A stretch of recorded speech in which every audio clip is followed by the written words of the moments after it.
Bienvenidos de nuevo a otra historia en Venganza Perfecta. Antes de comenzar, dinos, ¿desde qué parte del mundo nos estás viendo? Ahora, sumerjámonos en la historia de hoy. Capítulo 1. Los cimientos. Steve Murray había construido su vida como construía todo lo demás, metódicamente, deliberadamente y con una implacable atención al detalle. A los 42 años, medía 1,80 m y tenía unos ojos gris acero que habían visto demasiada oscuridad del mundo durante sus 12 años como contratista militar en zonas de conflicto.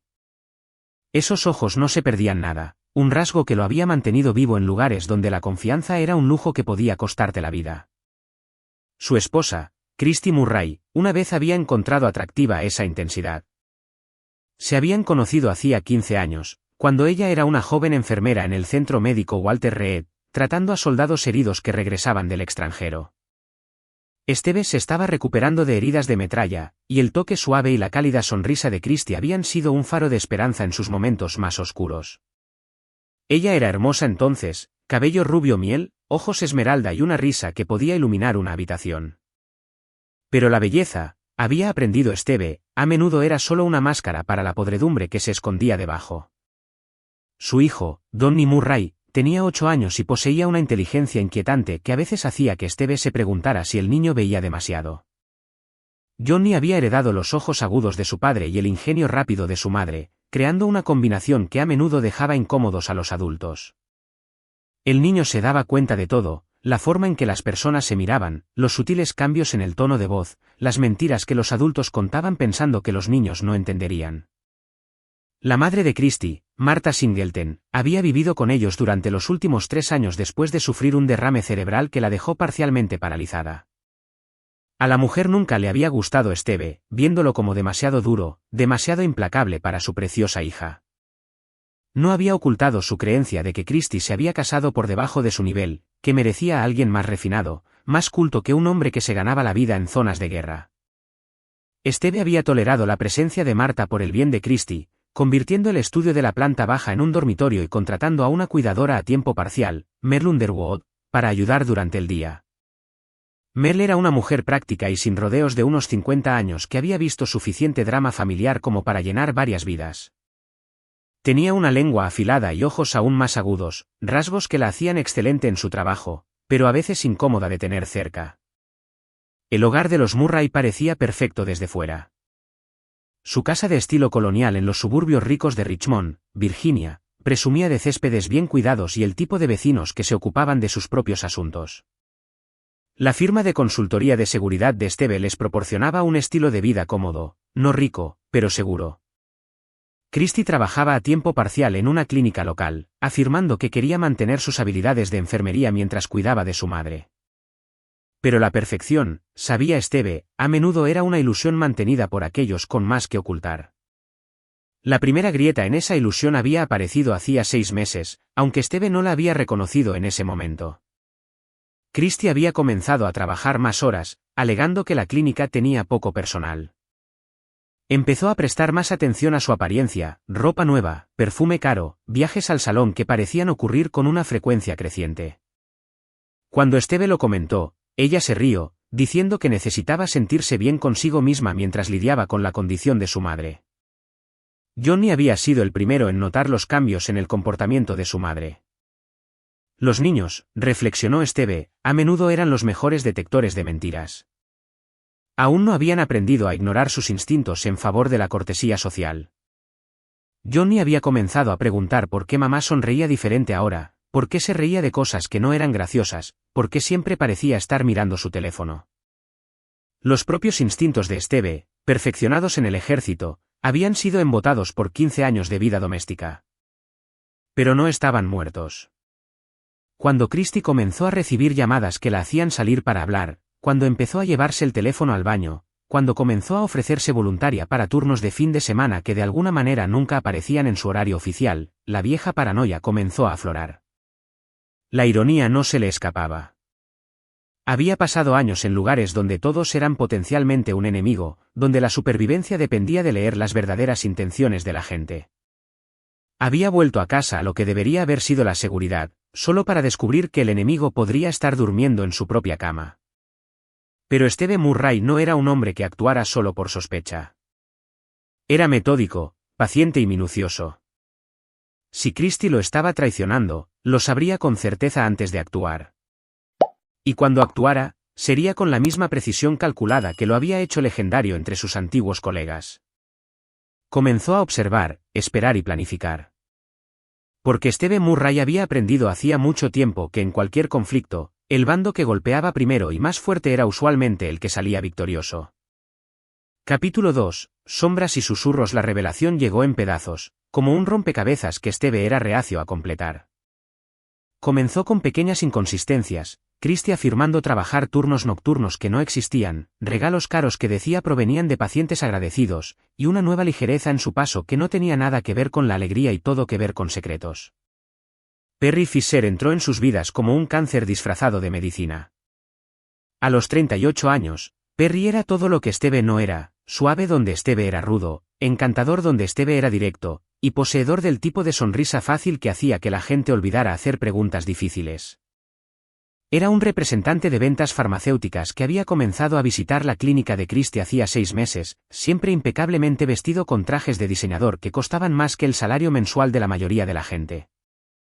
Perry tenía una reputación que lo precedía, divorciado 2 veces, con un historial de relaciones que terminaban cuando las mujeres descubrían su verdadera naturaleza, egoísta, manipulador y completamente sin conciencia. Coleccionaba mujeres casadas como trofeos, pareciendo disfrutar particularmente en destruir familias estables.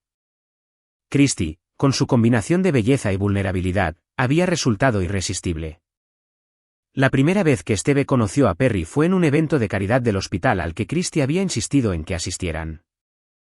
Perry se había acercado a su mesa con la confianza de un hombre que creía sus propias mentiras, extendiendo una mano bien cuidada y mostrando esa sonrisa ensayada. «Debes ser Steve», dijo Perry, con un apretón de manos deliberadamente firme, como si intentara demostrar algo. «Christie habla de ti todo el tiempo». El apretón de manos de Steve había sido breve pero aplastante, sus ojos nunca se apartaron del rostro de Perry. En ese momento, algo pasó entre ellos, reconocimiento, quizás, o el reconocimiento de un desafío lanzado y aceptado. La sonrisa de Perry había flaqueado ligeramente, y Steve había visto algo parpadear en los ojos del hombre. Miedo, tal vez, o la súbita comprensión de que estaba jugando un juego peligroso. Pero Perry Fisher era un hombre que confundía el encanto con la inteligencia, el carisma con la astucia. Había continuado su persecución de Christie, confundiendo la contención inicial de Steve con debilidad. Johnny había sido quien, sin saberlo, proporcionó la confirmación que Steve necesitaba. Los niños, con su honestidad brutal, a menudo revelan verdades que los adultos se esfuerzan por ocultar. «Papá», dijo Johnny una noche mientras veían la televisión juntos, «¿por qué mamá huele como ese hombre del hospital?» La sangre de Steve se heló. «¿Qué hombre, hijo?» «El de los zapatos brillantes y la sonrisa falsa. Huele a jabón caro y a mentiras». De la boca de los niños sale la verdad, pensó Steve. Incluso un niño de 8 años podía ver lo que Perry Fisher era en realidad. La vigilancia comenzó al día siguiente. Los años de Steve en el campo le habían enseñado paciencia y atención al detalle. Contrató a un investigador privado, Sam Davidson, un exoficial de la policía militar que le debía la vida a Steve de su tiempo en Afganistán. Sam era discreto, minucioso y entendía la importancia de la documentación que se mantendría firme bajo escrutinio. La evidencia se acumuló como gotas de veneno en una copa, fotos de Christie y Perry entrando en hoteles durante sus supuestas horas de trabajo, registros de tarjetas de crédito que mostraban compras de joyas y lencería que nunca llegaron a casa, mensajes de texto recuperados de las copias de seguridad del teléfono de Christie que detallaban su aventura con detalles gráficos y nauseabundos. Pero la evidencia más condenatoria era algo mucho más insidioso. Perry Fisher, resultó, había estado usando su relación con Christie para obtener acceso a la información de los pacientes, vendiendo datos médicos a compañías de seguros para ajustes de primas. Había convertido a Christie en una cómplice involuntaria, convenciéndola de que le proporcionara archivos bajo el pretexto de ayudar a los pacientes con los costos de sus medicamentos. Steve había encontrado el portátil de Christie una noche, dejado descuidadamente abierto en la mesa de la cocina. El rastro de correos electrónicos estaba allí para que cualquiera lo viera, información confidencial de pacientes siendo reenviada a la cuenta personal de Perry, sobornos de compañías farmacéuticas siendo depositados en una cuenta conjunta que Christie no sabía que Esteve había descubierto. La traición era completa. No solo Christie había violado sus votos matrimoniales, sino que también había comprometido su ética profesional y potencialmente destruido las vidas de innumerables pacientes cuya información médica privada había sido vendida al mejor postor. Martha Singleton, se dio cuenta Esteve, había sabido de la aventura desde el principio. La creciente hostilidad de la anciana hacia él, sus comentarios mordaces sobre que Christie merecía algo mejor, sus sonrisas de complicidad cuando se mencionaba el nombre de Perry, todo tenía sentido ahora. Había estado alentando la infidelidad de su hija, quizás viéndolo como una forma de finalmente sacar a Esteve de sus vidas. Pero Esteve Murray no era un hombre que simplemente se marchara. Era un hombre que entendía que la traición tenía consecuencias, que las acciones exigían responsabilidad. La pregunta no era si respondería a esta traición. Era cuán completamente destruiría a aquellos que se habían atrevido a cruzarse en su camino.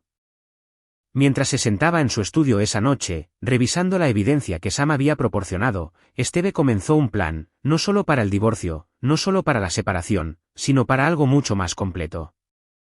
Christie y Perry habían cometido el error de subestimarlo, de creer que 15 años de matrimonio lo habían ablandado. Estaban a punto de aprender lo contrario. Capítulo 3. El descubrimiento. La verdad golpeó a Esteve como un mazo en una tranquila tarde de martes cuando regresó a casa antes de lo esperado de una reunión de negocios cancelada. Su llave giró silenciosamente en la cerradura, una habilidad aprendida en lugares donde el ruido podía significar la muerte, y entró en su propia casa como un extraño entrando en territorio enemigo. El sonido de arriba no dejaba lugar a dudas o negaciones. La voz de Christie, sin aliento con una pasión que nunca le había mostrado a él, se mezclaba con la risa arrogante de Perry. Estaban en su cama, en su casa, mientras su hijo jugaba a videojuegos en el sótano y su suegra pretendía ver la televisión en su dormitorio de la planta baja.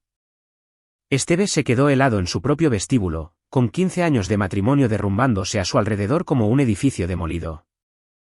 La rabia que lo llenó era pura y limpia, el tipo de furia que una vez lo había hecho legendario en su unidad. Pero había aprendido a controlarse a lo largo de los años, a canalizar esa rabia en algo útil, algo quirúrgico. Salió de la casa tan silenciosamente como había entrado, sentándose en su coche durante 20 minutos hasta que sus manos dejaron de temblar. Cuando regresó, entró por la puerta principal con normalidad, llamando a Christie como si nada hubiera pasado. Ella apareció en lo alto de las escaleras momentos después, con el pelo arreglado a toda prisa y las mejillas sonrojadas. «Has llegado pronto a casa», dijo, y Esteve se maravilló de la facilidad con la que la mentira salía de sus labios. «La reunión se canceló», respondió él, estudiando su rostro en busca de cualquier signo de culpa o remordimiento. No había ninguno. Si acaso, parecía molesta por su inesperado regreso. Esa noche, mientras Christie dormía pacíficamente a su lado, Esteve permaneció despierto, mirando al techo y planeando. La mujer a su lado había compartido su cama durante 15 años, había dado a luz a su hijo, había jurado ante Dios y testigos honrarlo y apreciarlo. Ahora no era más que una enemiga en su seno, más peligrosa que cualquier insurgente al que se hubiera enfrentado porque tenía acceso a todo lo que le importaba. A la mañana siguiente, Esteve hizo una llamada a Alan Faise, su abogado y uno de los pocos hombres en los que confiaba completamente. Alan era un tiburón con un traje caro, un hombre que entendía que a veces la ley era un arma para ser empuñada en lugar de un escudo tras el cual esconderse. «Necesito verte», dijo Esteve simplemente. «¿Hoy?» La oficina de Alan era un monumento a su éxito, libros de derecho de suelo a techo, premios y fotografías con políticos y celebridades. Pero el hombre en sí era sin pretensiones, directo y despiadado cuando era necesario. «¿Qué puedo hacer por ti, Esteve?», preguntó Alan, sirviendo 2 vasos de whisky a pesar de la hora temprana. Esteve expuso la evidencia sistemáticamente, las fotos, los registros financieros, los registros de comunicaciones. Alan escuchó sin interrupción, su expresión oscureciéndose con cada revelación. «Esto es completo», dijo Alan finalmente. «Más que suficiente para un proceso de divorcio. Podemos quitarle todo. Adulterio, abuso de confianza, potencialmente conspiración criminal, si podemos probar que sabía sobre la venta de datos médicos». «Eso no es suficiente», dijo Esteve en voz baja. Alan enarcó una ceja. ¿En qué estás pensando? Estoy pensando en la justicia. La verdadera justicia. La que da ejemplo a las personas que creen que pueden destruir vidas sin consecuencias. Esteve, dijo Alan con cuidado, debes tener mucho cuidado aquí. Sé de lo que eres capaz, lo que has hecho en el extranjero, pero esto es América, y estos son civiles. La sonrisa de Esteve era fría como el acero de invierno. Perry Fisher renunció a su estatus de civil en el momento en que entró en mi casa. Y Christie, hizo una pausa, algo oscuro y definitivo asentándose en sus ojos. Christie tomó su decisión. Esa tarde, Esteve hizo otra llamada. Esta fue para Jan Hansen, un hombre que existía en las zonas grises entre lo legal y lo ilegal, entre la justicia y la venganza. Jan dirigía una empresa de seguridad que se especializaba en la resolución de problemas para clientes que no podían o no querían involucrar a las fuerzas del orden tradicionales. Necesito una consulta, dijo Esteve cuando Jan respondió. ¿Personal o profesional? Ambas.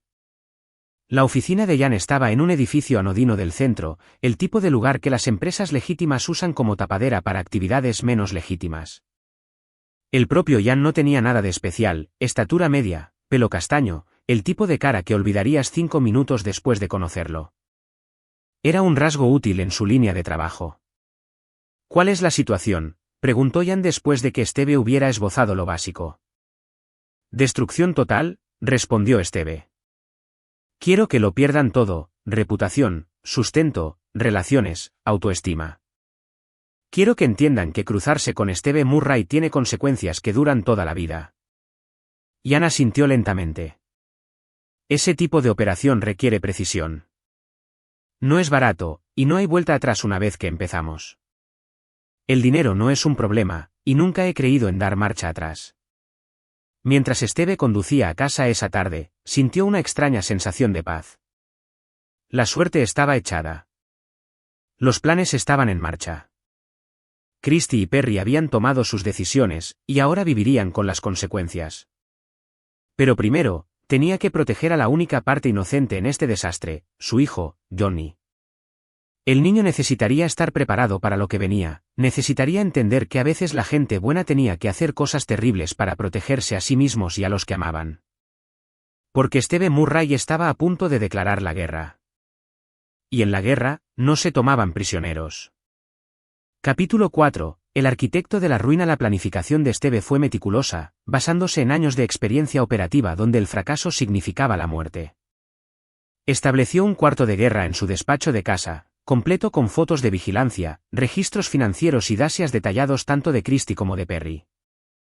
Cada pieza de evidencia fue catalogada, cada debilidad identificada, cada punto de presión mapeado con precisión quirúrgica. La primera fase de su plan requería paciencia y observación cuidadosa. Esteve comenzó a documentar la rutina diaria de Christie, anotando cuándo salía para el trabajo, cuándo regresaba y la creciente frecuencia de sus turnos extra, que coincidían con las visitas de ventas de Perry en la zona. Instaló cámaras ocultas en toda su casa, no en dormitorios o baños, sino en áreas comunes donde las conversaciones pudieran revelar información útil. Lo que descubrió fue peor que el adulterio. Christie y Perry no solo tenían una aventura, estaban planeando activamente destruir la vida de Esteve juntos. Las grabaciones capturaron sus conversaciones telefónicas nocturnas cuando Christie pensaba que él estaba dormido, sus discusiones sobre la liquidación de activos, su burla de su servicio militar y su creencia de que él estaba demasiado dañado por el combate para defenderse eficazmente. «Es solo un soldado roto», se había reído Christie durante una conversación. Todo ese rollo de tipo duro es solo una compensación por lo débil que es en realidad por dentro. Probablemente se beberá hasta morir cuando lo deje. La respuesta de Perry había sido aún más reveladora. El idiota ni siquiera sabe de la operación de datos médicos. Una vez que reunamos suficiente dinero, podemos desaparecer a Costa Rica y dejar que él se ocupe de las consecuencias legales. Probablemente acabará en una prisión federal. Esa conversación había sido la gota que colmó el vaso.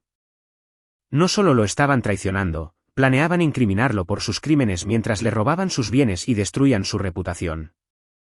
Era un nivel de planificación maliciosa que elevaba su traición de personal a profesional. La segunda llamada de Esteve fue a Jessie O'Connor, una contable forense que se especializaba en desenredar complejos delitos financieros. Jessie era una mujer pequeña e intensa con la habilidad de seguir rastros de dinero que otros ni siquiera podían ver. Había ayudado a Esteve a exponer la corrupción en la contratación militar en el extranjero, y su trabajo había salvado la vida de innumerables soldados. Necesito que examines algunos registros financieros, le dijo Esteve durante su reunión en una cafetería del centro. Sospecho que mi esposa y su novio están involucrados en el robo de datos médicos y fraude de seguros.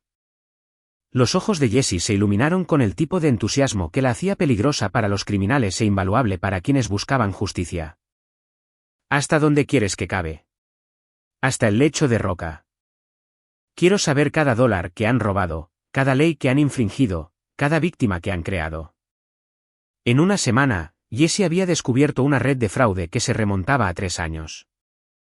Perry Fisher no solo vendía datos médicos, era parte de una operación más grande que implicaba falsificar reclamaciones de seguros, manipular los precios de los medicamentos y negar la cobertura a pacientes con afecciones costosas. Los archivos de pacientes de Christie habían sido utilizados para identificar y atacar a las víctimas más vulnerables. El alcance de sus crímenes era asombroso. Cientos de pacientes se habían visto afectados, y muchos perdieron su cobertura de seguro o se vieron obligados a pagar precios exorbitantes por medicamentos que salvan vidas. Varios pacientes de edad avanzada habían muerto después de no poder pagar sus tratamientos, víctimas de la codicia de Perry y Christie. Esteve miró la evidencia esparcida sobre su escritorio y sintió la furia fría que una vez lo había hecho temido en las zonas de combate de todo el mundo. Estas no eran solo traiciones personales. Eran crímenes contra personas inocentes, muchas de las cuales le recordaban a su propia suegra envejecida. La ironía era amarga. Christie cuidaba de su madre mientras simultáneamente destruía a los parientes mayores de otras familias. Pero el papel de Martha Singleton en la conspiración era más complejo de lo que Esteve había supuesto inicialmente. La anciana no solo estaba al tanto de la aventura, la estaba facilitando activamente. Las imágenes de seguridad del hospital donde recibía fisioterapia la mostraban reuniéndose regularmente con Perry, pasándole información sobre el horario y las actividades de Esteve. Martha se había convertido en la coconspiradora de Christie, creyendo que destruir a Esteve aseguraría la felicidad futura de su hija. No comprendió que Perry Fisher era un depredador que descartaría a Christie en el momento en que se volviera un inconveniente o una carga. El tercer aliado de Esteve fue Bradley Root, un ex analista de la NSA que ahora trabajaba como consultor privado de ciberseguridad. Bradley podía hacer que la evidencia digital apareciera o desapareciera, podía rastrear comunicaciones a través de los rincones más oscuros de Internet y podía crear rastros de papel electrónicos que convencerían a cualquier jurado. Necesito una vigilancia digital completa, le dijo Esteve a Bradley durante su reunión en la oficina en casa de este último. Quiero saber cada sitio web que visitan, cada mensaje que envían, cada transacción financiera que realizan. El trabajo de Bradley reveló la pieza final del rompecabezas. Perry y Christie no solo planeaban huir a Costa Rica, planeaban fingir la muerte de Perry en un accidente de coche, permitiéndole cobrar un sustancial pago de seguro de vida mientras Christie heredaba los bienes de Esteve a través de un acuerdo de divorcio cuidadosamente orquestado. El plan era sofisticado y despiadado. Perry desaparecería, Christie interpretaría a la amante desconsolada mientras le quitaba a Esteve todo lo que poseía, y se reunirían en Sudamérica para vivir de sus ganancias mal habidas combinadas. La reputación de Esteve sería destruida, su negocio arruinado, y probablemente enfrentaría cargos criminales por delitos que nunca había cometido. Era un plan que podría haber funcionado contra un hombre normal. Pero Esteve Murray no era normal. Era un depredador que había aprendido su oficio en los lugares más peligrosos del mundo, y ahora ese depredador estaba completamente enfocado en destruir a aquellos que se atrevieron a amenazar a su familia. Mientras revisaba el cuadro completo de su traición, Esteve sintió una calma familiar asentarse sobre él. Era la misma sensación que había experimentado antes de las grandes operaciones en el extranjero, un enfoque frío y claro que eliminaba todo excepto la misión en cuestión. Christie y Perry le habían declarado la guerra sin darse cuenta. Ahora, estaban a punto de descubrir cómo era realmente la guerra con Esteve Murray. Capítulo 5. Acumulando la tormenta. La siguiente fase de la operación de Esteve requería construir una red de aliados y recursos que pudieran ejecutar su plan con precisión quirúrgica. Comenzó contactando a viejos conocidos de sus días como contratista militar, hombres y mujeres que entendían que a veces la justicia requería operar fuera de los límites convencionales de la ley y el orden. Lorenzo Shepherd fue el primero en unirse a su causa. Un ex especialista en reconocimiento del cuerpo de marines, Lorenzo ahora dirigía una firma de investigación privada que se especializaba en casos que la policía no podía o no quería tocar. Tenía la constitución de un linebacker pero se movía con la gracia fluida de un bailarín, y su especialidad era hacer desaparecer a la gente, no permanentemente, sino el tiempo suficiente para que entendieran las consecuencias de sus acciones. «¿Quieres que sean destruidos, no solo expuestos?», dijo Lorenzo después de revisar el paquete de inteligencia de Esteve. No era una pregunta. «Destrucción completa», confirmó Esteve. «Quiero que pierdan todo lo que han robado, todo lo que han construido sobre mentiras y todo lo que creen que merecen». Lorenzo sonrió, y no fue una expresión agradable. Ese tipo de operación requiere una coordinación cuidadosa. Necesitaremos a alguien que entienda el sistema legal desde dentro. Ese alguien resultó ser Greg Warren, un fiscal federal que se había hastiado de las limitaciones de trabajar dentro de un sistema que a menudo protegía a los ricos y conectados a expensas de sus víctimas. Greg había dejado discretamente el Departamento de Justicia 6 meses antes para iniciar su propio despacho, especializándose en casos que los fiscales convencionales no tocarían. «El caso de fraude de datos médicos es irrefutable», les dijo Greg durante una reunión segura en la oficina de Lorenzo. «Tenemos documentación de cientos de víctimas, evidencia clara de ganancias financieras y una conspiración que cruza las fronteras estatales. Perry Fisher y tu esposa se enfrentan a cargos federales que podrían encerrarlos durante décadas». «Eso no es suficiente», dijo Esteve rotundamente. «La prisión es solo un castigo temporal. Quiero consecuencias permanentes». Greg enarcó una ceja. «¿Qué tenías en mente?» «Quiero que experimenten la misma impotencia que sintieron sus víctimas. Quiero que pierdan su seguro de salud, su seguridad financiera, su capacidad de confiar en cualquiera a su alrededor. Quiero que entiendan lo que se siente al ser completamente impotente». El plan que desarrollaron fue completo y despiadado. La fase 1 implicaría exponer el fraude médico a las autoridades federales mientras se destruía simultáneamente la red de ventas farmacéuticas de Perry y la carrera de enfermería de Christie. La fase 2 se centraría en sus relaciones personales, revelando sus verdaderas naturalezas a amigos, familiares y colegas.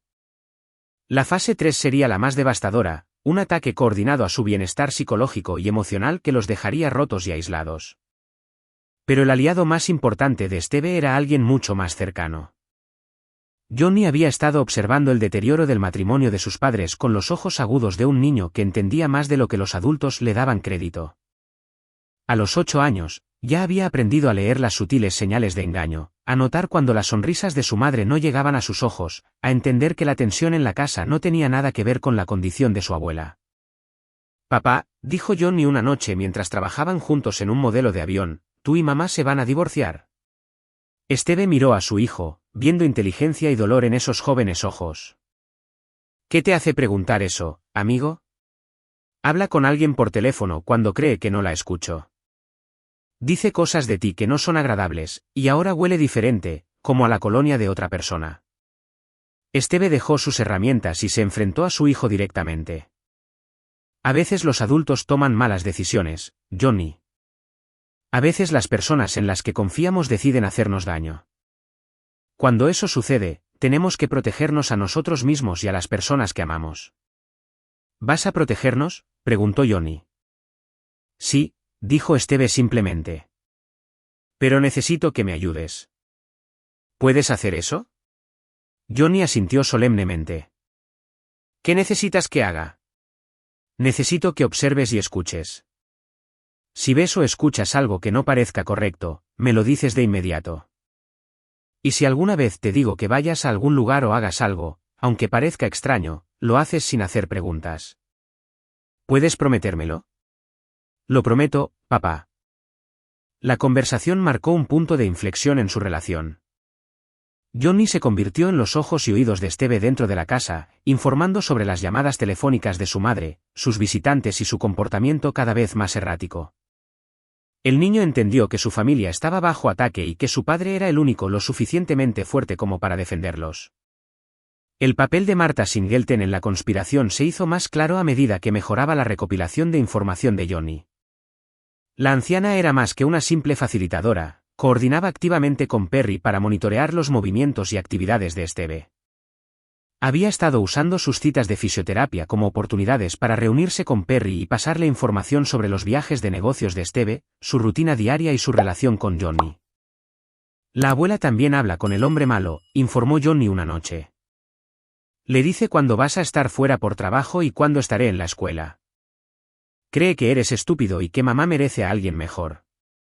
Steve sintió que se le tensaba la mandíbula. La traición de Marta era quizás la más amarga de todas. La había acogido en su casa, la había cuidado durante su enfermedad y la había tratado con respeto a pesar de su evidente aversión hacia él. Su recompensa por su amabilidad había sido participar activamente en la destrucción de su familia. Pero Marta Singleton había cometido un error crucial de juicio. Había subestimado el vínculo entre Steve y su hijo, había asumido que Johnny permanecería leal a su madre y a su abuela independientemente de sus acciones. En cambio, el niño había elegido estar del lado del padre que nunca le había mentido, que nunca había roto una promesa, que siempre lo había tratado con respeto y honestidad. A medida que la evidencia se acumulaba y su plan se solidificaba, Steve comenzó a sentir la fría satisfacción que provenía de tener a sus enemigos exactamente donde los quería. Christy, Perry y Marta creían que estaban ganando, que su conspiración estaba teniendo éxito más allá de sus sueños más salvajes. No tenían idea de que cada uno de sus movimientos estaba siendo monitoreado, cada una de sus comunicaciones interceptada, cada una de sus debilidades catalogada por un hombre que había aprendido la guerra en lugares donde la misericordia era una debilidad fatal. La tormenta se estaba acumulando, y pronto se desataría sobre sus cabezas con una fuerza devastadora. Capítulo 6. La trampa se cierra. El funeral de Marta Singleton sería la pieza central de la venganza de Steve, un evento cuidadosamente orquestado que expondría cada traición y destruiría cada mentira sobre la que sus enemigos habían construido sus vidas. Pero primero, Marta tenía que morir de verdad. Y Steve era lo suficientemente paciente como para dejar que la naturaleza siguiera su curso. El segundo derrame cerebral de Marta ocurrió 3 semanas después de que Steve completara su operación de vigilancia. Este fue masivo, dejándola completamente paralizada y apenas consciente. Los médicos le dieron días de vida, y Christy se dedicó a interpretar el papel de la hija afligida mientras planeaba en secreto su escape con Perry.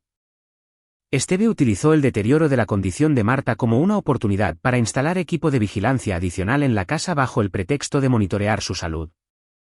Todas las habitaciones, excepto los baños, ahora contenían cámaras y micrófonos ocultos, creando una red integral de recopilación de inteligencia que capturaba cada conversación, cada llamada telefónica, cada momento íntimo entre Christy y Perry. Las grabaciones de esas últimas semanas fueron devastadoras. Christy y Perry discutieron sus planes de escape en presencia de Marta, creyendo que la mujer moribunda no podía entender sus palabras. Hablaron sobre el dinero que habían robado, las vidas que habían destruido y sus planes para incriminar a Steve por sus crímenes. Lo más condenatorio de todo fue que discutieron acelerar la muerte de Marta con una sobredosis de morfina, haciendo parecer que Steve había matado a su suegra en un ataque de ira. La vieja __ tarda demasiado en morir, se había quejado Perry durante una de sus visitas. Necesitamos adelantar nuestro cronograma antes de que alguien empiece a hacer preguntas sobre los datos desaparecidos. Puedo darle morfina extra, había respondido Christy. Hacer que parezca que Steve perdió los estribos y le dio una sobredosis. Todos saben que ha estado bajo estrés, y su historial militar lo hará parecer inestable. Steve escuchó esa conversación con la furia fría de un hombre que había visto lo peor de la naturaleza humana. No solo planeaban asesinar a una anciana indefensa, planeaban destruir su vida en el proceso. El hecho de que Marta hubiera sido cómplice en su conspiración no disminuía la maldad de lo que proponían. Pero Steve había aprendido la paciencia en zonas de guerra donde actuar demasiado rápido podía costarte la vida.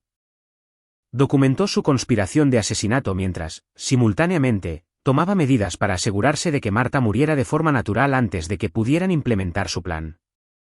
Organizó que una enfermera de cuidados paliativos diferente, Melody Swan, proporcionara atención las 24 horas del día, impidiendo eficazmente que Christy y Perry tuvieran acceso sin supervisión a la mujer moribunda. Marta falleció pacíficamente mientras dormía un martes por la mañana, su conspiración muriendo con ella. La actuación de Christy como la hija afligida fue digna de un premio de la Academia, completa con lágrimas, desmayos dramáticos y discursos sinceros sobre el coraje y la dignidad de su madre. Los arreglos funerarios se convirtieron en la obra maestra de guerra psicológica de Esteve.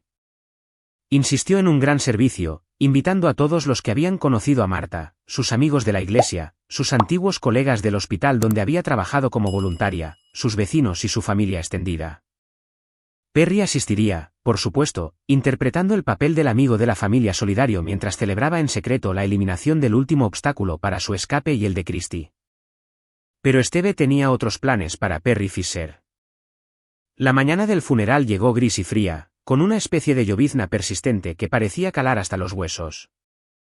Esteve se vistió cuidadosamente con su uniforme de gala, completo con sus cintas de servicio y con decoraciones, un sutil recordatorio para todos los presentes de con quién estaban tratando exactamente.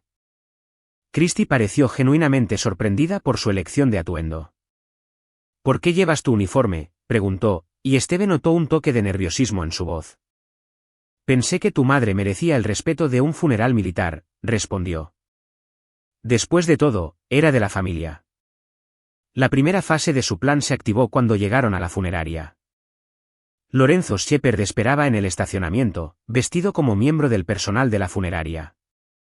Su trabajo era simple, asegurarse de que Perry Fisher nunca entrara al edificio.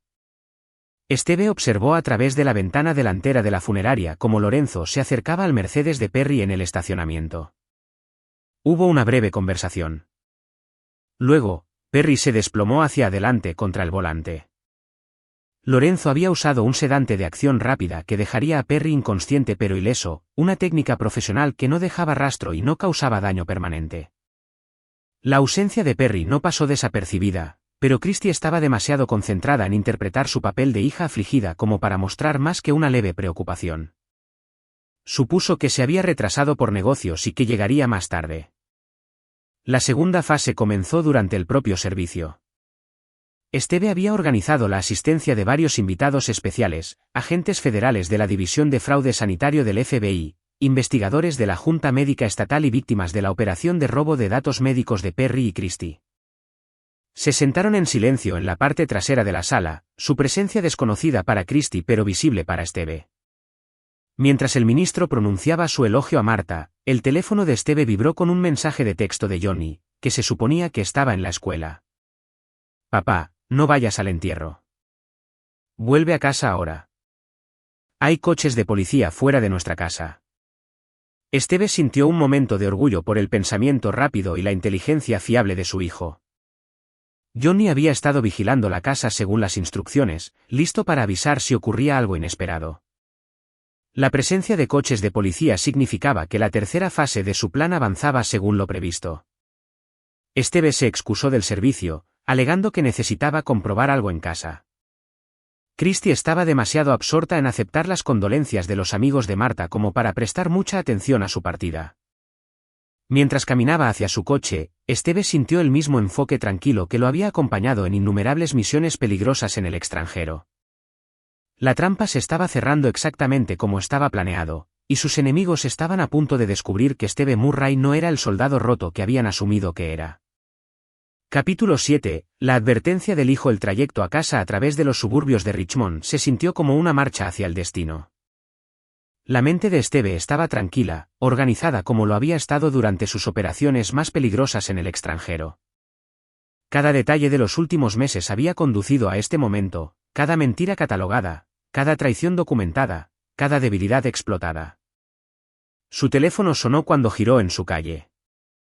La voz de Johnny era tensa pero controlada, mostrando el tipo de compostura que enorgullecía a Esteve de la fuerza de su hijo. Papá, hay 3 coches de policía en nuestra entrada y una furgoneta sin distintivos al otro lado de la calle. Puedo ver a hombres con traje hablando con nuestros vecinos. ¿Qué debo hacer? Quédate exactamente donde estás, instruyó Esteve. No le abras la puerta a nadie. Llego en 2 minutos. Esteve aparcó al final de la manzana y observó la escena. La información de Johnny había sido precisa. 3 vehículos policiales marcados estaban en su entrada mientras agentes federales realizaban entrevistas con los vecinos de toda la calle. Esta era la culminación de meses de cuidadosa coordinación entre él, Greg Warren y las fuerzas del orden federales. El detective Al Powell se acercó a su coche cuando Esteve salió. Al era un veterano de 20 años del Departamento de Policía de Richmond que había trabajado en varios casos relacionados con contratistas militares y entendía las complejidades de tratar con hombres como Esteve. Señor Murray, dijo Al, con voz cuidadosamente neutral, necesitamos discutir algo importante sobre su suegra. Esteve asintió, manteniendo la apariencia de un yerno preocupado. Por supuesto, oficial. ¿Hay algún problema? Hemos recibido denuncias de que la señora Singleton estuvo involucrada en una conspiración de fraude médico. También tenemos evidencia que sugiere que usted pudo haber sido blanco de robo de identidad y fraude financiero por parte de individuos cercanos a su familia. Las palabras fueron cuidadosamente elegidas, diseñadas para informar a Esteve de que la ley estaba de su lado mientras mantenía la apariencia de una investigación estándar. Greg Warren había orquestado esto maravillosamente, asegurándose de que Esteve pareciera una víctima en lugar del arquitecto de la destrucción de sus enemigos. No entiendo, dijo Esteve, interpretando su papel a la perfección.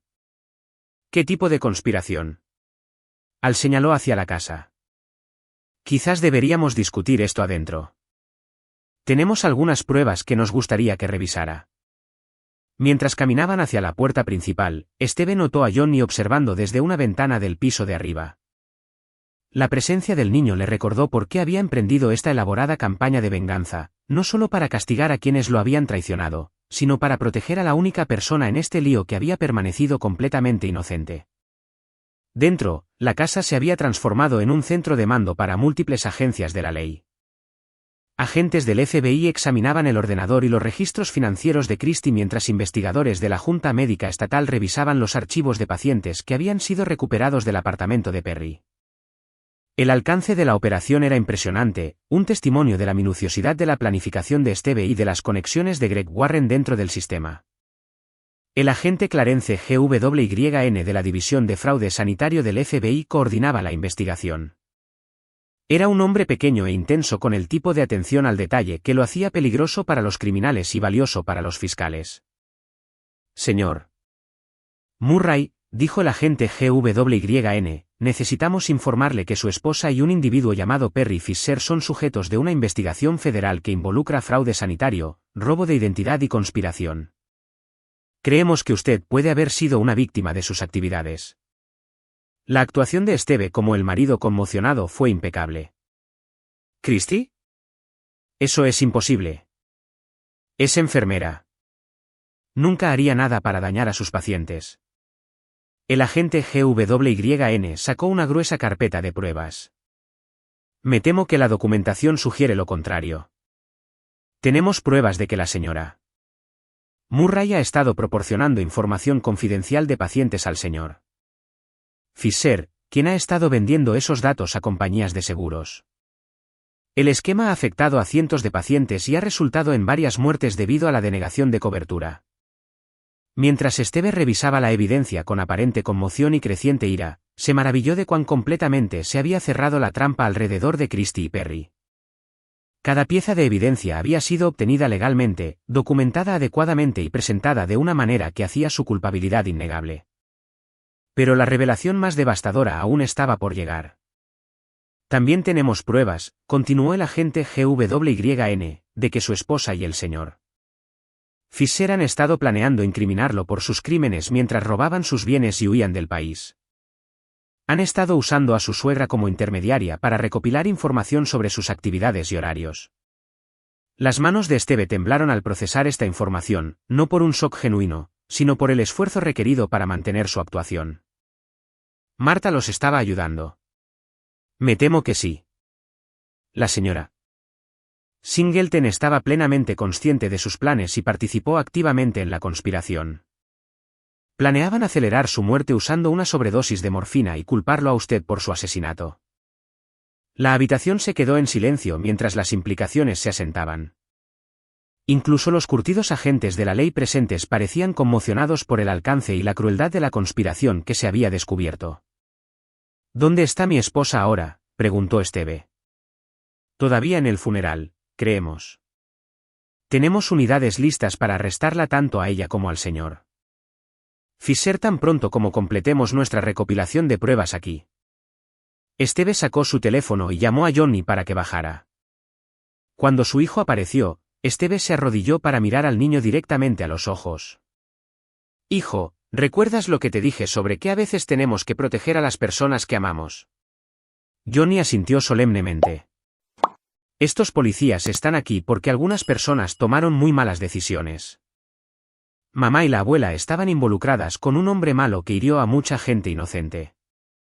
También planeaban hacernos daño a nosotros. El joven rostro de Johnny mostró una comprensión más allá de sus años. ¿Van a ir a la cárcel? Sí, dijo Esteve simplemente. Van a ir a la cárcel por mucho, mucho tiempo. Como si fuera una señal, el teléfono de Esteve sonó. El nombre de Christy apareció en la pantalla, y el agente GWYN asintió para que respondiera. Esteve, la voz de Christy era de pánico, frenética. Algo le ha pasado a Perry. Está en su coche en el estacionamiento de la funeraria. Está inconsciente, y hay gente aquí haciendo preguntas sobre archivos de pacientes y fraude de seguros. Creo que alguien está intentando tendernos una trampa. Esteve miró a los ojos al agente GWYN y asintió. El acto final estaba comenzando. Christy, dijo Esteve, su voz tan fría como el viento ártico, creo que tienes que volver a casa. Necesitamos hablar. Capítulo 8. El ajuste de cuentas. Christy llegó a casa para encontrar su mundo completamente transformado. Los coches de policía, los agentes federales y los equipos de recolección de pruebas pintaban un cuadro de justicia que no había anticipado ni en sus peores pesadillas. Mientras entraba por la puerta principal, el rostro de Christy pasó por la confusión, el miedo y, finalmente, una creciente comprensión de que sus mentiras cuidadosamente construidas se desmoronaban a su alrededor. Esteve observó desde la sala de estar cómo el agente GWYN se acercaba a Christy con esposas y una orden de arresto federal. Su actuación como la esposa confundida e inocente fue impresionante, pero la evidencia en su contra era abrumadora. Christine Murray, anunció formalmente el agente GWYN, está bajo arresto por fraude sanitario, robo de identidad, conspiración para cometer asesinato y violación de las leyes federales de privacidad del paciente. Los ojos de Christy encontraron a Esteve al otro lado de la habitación, y por un momento, su máscara se deslizó por completo. Él vio a la verdadera ella, calculadora, manipuladora y completamente sin remordimientos. La habían atrapado, no porque hubiera cometido un error, sino porque había subestimado al hombre que había traicionado. Esteve, dijo, intentando una última manipulación, tienes que ayudarme. Todo esto es un error. Nunca te haría daño a ti ni a Johnny. La respuesta de Esteve fue entregada con la fría precisión de un informe militar. Agente GWYN, creo que debería saber que mi esposa ha estado envenenando sistemáticamente a nuestro hijo en mi contra mientras planeaba incriminarme por crímenes que no cometí. También ha estado teniendo una aventura con Perry Fisher durante los últimos 8 meses, usando nuestra casa para sus encuentros mientras mi suegra proporcionaba información sobre mi horario. La fachada de Christy se rompió por completo. Bastardo. Me has estado espiando. He estado protegiendo a mi familia, corrigió Esteve, de personas que amenazaban nuestra seguridad y bienestar. El arresto se llevó a cabo sin problemas, con las protestas y acusaciones de Christy cayendo en oídos sordos. La evidencia era demasiado completa, demasiado bien documentada para que sus negaciones tuvieran algún peso. Mientras se la llevaban, miró a Esteve una última vez. Nunca probarás que sabía lo de los datos médicos, escupió. Y nunca obtendrás la custodia de Johnny. Me aseguraré de que lo pierdas todo. La sonrisa de Esteve era más fría que el acero de enero. Christy, todavía no lo entiendes. Ya lo has perdido todo. El arresto de Perry Fisher había sido igualmente satisfactorio, aunque considerablemente más dramático. Cuando despertó del sedante de Lorenzo en el estacionamiento de la funeraria, se encontró rodeado de agentes del FBI y de la policía local. Sus intentos de huir habían sido patéticos, un hombre con zapatos caros tratando de superar a agentes de la ley entrenados sobre la hierba mojada. La evidencia contra Perry era aún más condenatoria que la que tenían contra Christy. Su apartamento había revelado ordenadores llenos de datos médicos robados, registros financieros que mostraban pagos de compañías de seguros y planes detallados para su escape y el de Christy a Costa Rica. Lo más devastador de todo eran las conversaciones grabadas donde discutía acelerar la muerte de Marta e incriminar a Esteve por asesinato. Pero la venganza de Esteve se extendió mucho más allá del simple enjuiciamiento penal. Mientras Christie y Perry esperaban el juicio en celdas federales, la red de aliados de Esteve comenzó a implementar la fase de guerra psicológica de su destrucción. Lorenzo Shepard había pasado semanas construyendo perfiles detallados de los amigos, familiares y contactos profesionales de Christie y Perry. Ahora, comenzó a contactar sistemáticamente a cada persona, proporcionándoles pruebas cuidadosamente seleccionadas de sus verdaderas naturalezas. Los colegas de enfermería de Christie recibieron copias de los archivos de pacientes robados. Las exesposas de Perry se enteraron de su patrón de atacar a mujeres casadas para obtener ganancias financieras. Sus amigos y vecinos descubrieron la profundidad de su traición y las vidas que habían destruido. La destrucción social fue rápida y completa. La licencia de enfermería de Christie fue revocada permanentemente por la Junta Médica Estatal. Las certificaciones de ventas farmacéuticas de Perry fueron canceladas por todas las principales compañías farmacéuticas. Sus reputaciones profesionales quedaron completamente destruidas, asegurando que nunca más podrían trabajar en el sector de la salud o en cualquier campo que requiriera confianza e integridad. Pero el arma más devastadora de Esteve era la verdad misma. Organizó que las familias de los pacientes que murieron debido a la denegación de cobertura supieran exactamente quién era responsable de la muerte de sus seres queridos. 12 familias en total, cada una representando a alguien que murió porque la codicia de Christie y Perry les había costado su cobertura de seguro. Las demandas civiles comenzaron de inmediato, con cada familia buscando daños no solo por gastos médicos, sino por homicidio culposo, angustia emocional y daños punitivos. La responsabilidad total superó los $20 millones, mucho más de lo que Christie y Perry podrían esperar pagar, incluso si evitaran la prisión federal. Johnny manejó la revelación sobre su madre con una madurez que impresionó y entristeció a Esteve. El niño ya había entendido que algo estaba fundamentalmente mal en la dinámica de su familia, y la confirmación de sus sospechas pareció traerle alivio en lugar de un trauma adicional. «Papá», dijo Johnny una noche mientras estaban sentados juntos en el estudio de Esteve, «¿estás triste por mamá?» Esteve consideró la pregunta cuidadosamente. «Estoy triste por lo que ella eligió convertirse. La mujer con la que me casé no habría hecho estas cosas. Pero la gente cambia, y a veces se convierten en alguien que no reconocemos. La volveré a ver. Probablemente no por mucho, mucho tiempo», dijo Esteve honestamente. «Va a estar en prisión, e incluso después de que salga, no será la misma persona». Johnny asintió como si esto tuviera perfecto sentido para él. «Bien». Ya no era una buena mamá. El juicio federal procedió con la rápida eficiencia que caracteriza a los casos con pruebas abrumadoras. Christie y Perry intentaron declararse inocentes, luego trataron de culparse mutuamente y finalmente recurrieron a afirmar que habían sido manipulados por la inteligencia superior y el entrenamiento militar de Esteve. Ninguna de sus defensas funcionó. El jurado deliberó durante menos de 4 horas antes de emitir veredictos de culpabilidad en todos los cargos. Christie recibió 15 años en una prisión federal sin posibilidad de libertad condicional. Perry recibió 20 años, con cargos adicionales pendientes de otros estados donde su fraude de seguros había afectado a pacientes. Esteve asistió todos los días del juicio, sentado en la primera fila donde Christie y Perry podían verlo.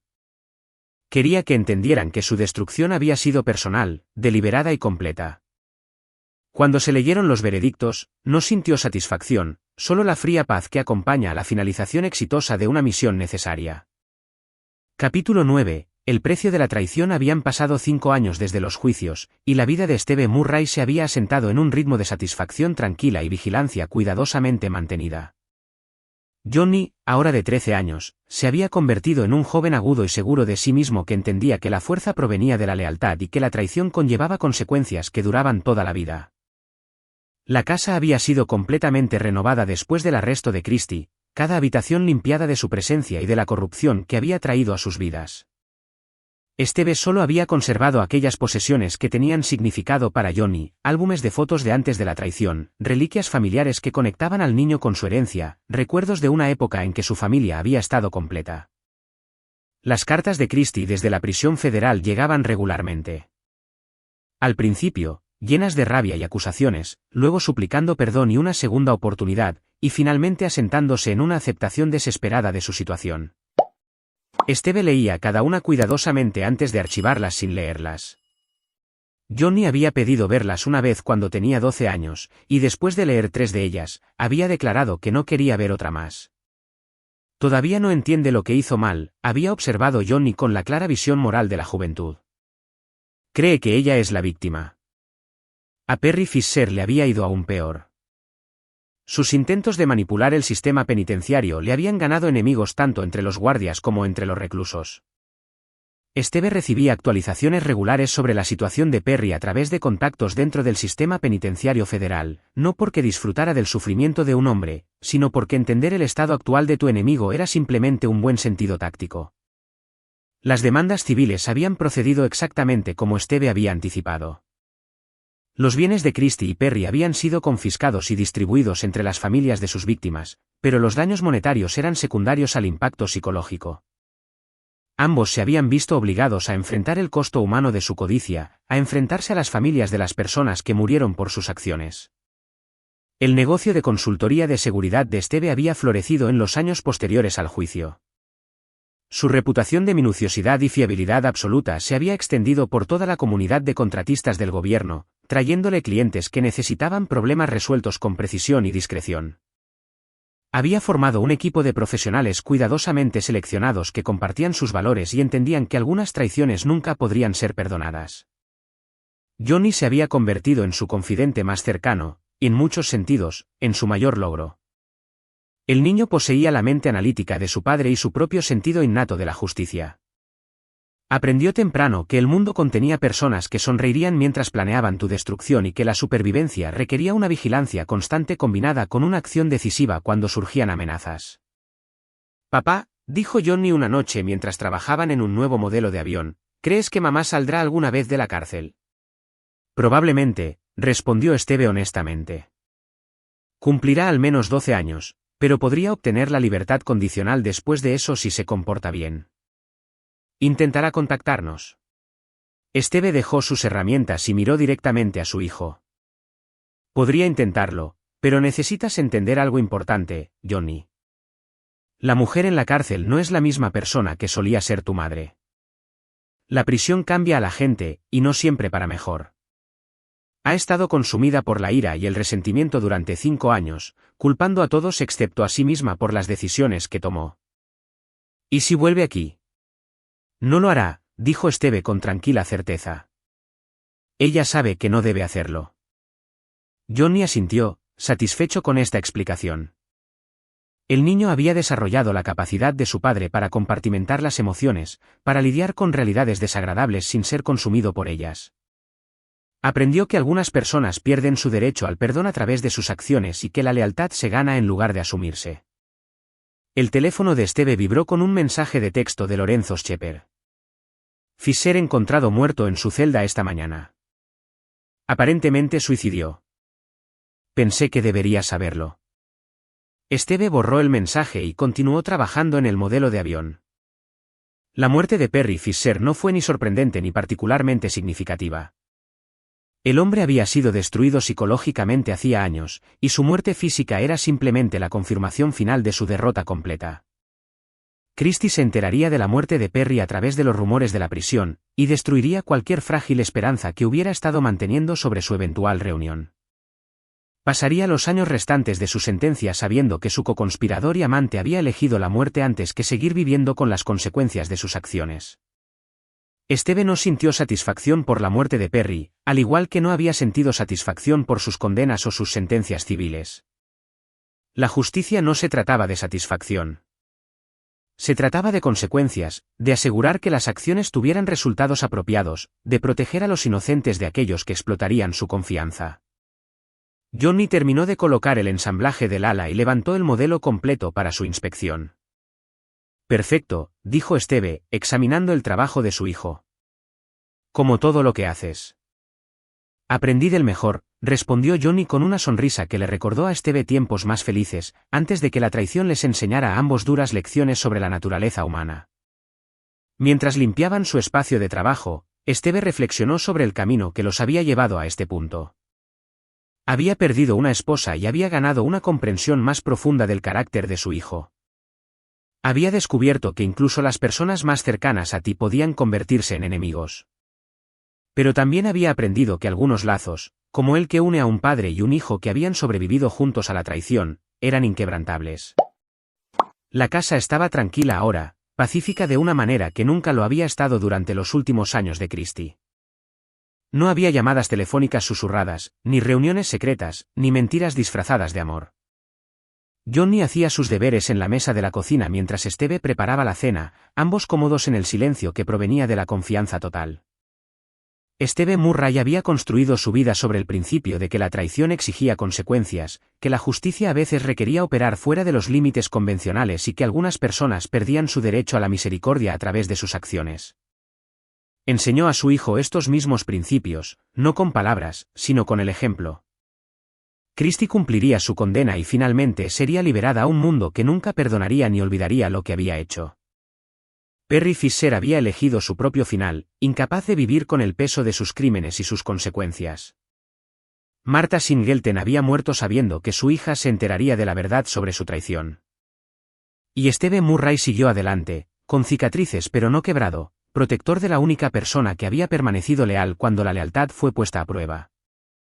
Había demostrado que debajo de la superficie civilizada de la vida suburbana, las viejas reglas todavía se aplicaban, la fuerza era respetada, la debilidad explotada y la traición nunca, jamás, era perdonada. Los modelos de aviones descansaban en el estante junto a docenas de otros, cada uno representando una tarde pasada construyendo algo juntos, creando recuerdos que durarían mucho después de que el dolor de la traición se hubiera desvanecido. Johnny crecería entendiendo que en algunas personas se podía confiar completamente y en otras no se podía confiar en absoluto, y que la diferencia entre ambas era a menudo una cuestión de vida o muerte. Esteve apagó las luces y cerró la casa por la noche, sabiendo que el mañana traería nuevos desafíos y nuevas oportunidades para proteger lo que más importaba. Había aprendido que la venganza se sirve mejor no caliente ni fría, sino con la precisión calculada de un hombre que entendía que la justicia a veces requería paciencia, planificación y la convicción absoluta de que algunas líneas nunca podían cruzarse sin consecuencias. Al final, había ganado no porque fuera más fuerte o más inteligente que sus enemigos, sino porque había entendido algo que ellos nunca aprendieron, que la traición era una elección, y las elecciones tienen consecuencias que duran para siempre. Y ahí lo tienen. Otra historia llega a su fin. ¿Qué les pareció? Me encantaría conocer sus opiniones en los comentarios de abajo. Si disfrutan de esta historia, consideren unirse a nuestra comunidad suscribiéndose. Significa un mundo para nosotros. Para más historias como esta, echen un vistazo a los vídeos recomendados en pantalla, y los veré en el próximo.